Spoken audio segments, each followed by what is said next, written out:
गांव में रामू नामक एक किसान अपने परिवार के साथ रहता था। उसके परिवार में उसकी पत्नी, 2 बच्चे और एक बुजुर्ग माँ शामिल थी। रामू के पास थोड़ी सी जमीन थी जिस पर वह मेहनत से खेती करता था। वह सुबह से शाम तक खेतों में काम करता था और अपनी जमीन से उपजाए गए अनाज से अपने परिवार का पेट पालता था। रामू की पत्नी सीता घर के सारे काम करती थी।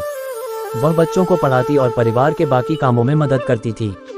उसके बच्चे, रामू के बेटे और बेटी, स्कूल जाते थे। रामू हमेशा अपने बच्चों को अच्छे संस्कार और शिक्षा देने के महत्व को समझाता था। एक दिन गांव में बहुत तेज आंधी आई और रामू की पूरी फसल बर्बाद हो गई। रामू बहुत दुखी था क्योंकि उसकी मेहनत से उगाई गई फसलें अब सिर्फ मिट्टी में मिल गई थीं।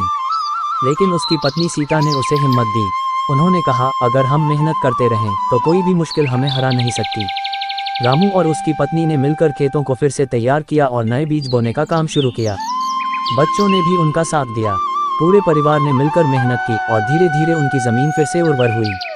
कुछ महीने बाद रामू की मेहनत रंग लाई और उसकी फसल फिर से उगाई। अब उसके पास बहुत अनाज था और वह अच्छे से अपने परिवार की ज़रूरतें पूरी कर सकता था। रामू और उसकी पत्नी ने अपने बच्चों को ये सिखाया कि जीवन में कभी भी कठिनाई आए, अगर परिवार एकजुट होकर काम करे तो किसी भी समस्या का समाधान निकल सकता है। अगर आप ऐसे कार्टून वीडियो देखना चाहते हैं तो हमारे इस चैनल को लाइक और सब्सक्राइब कर लें ताकि ऐसे कार्टून वीडियो सबसे पहले आप तक पहुँचे।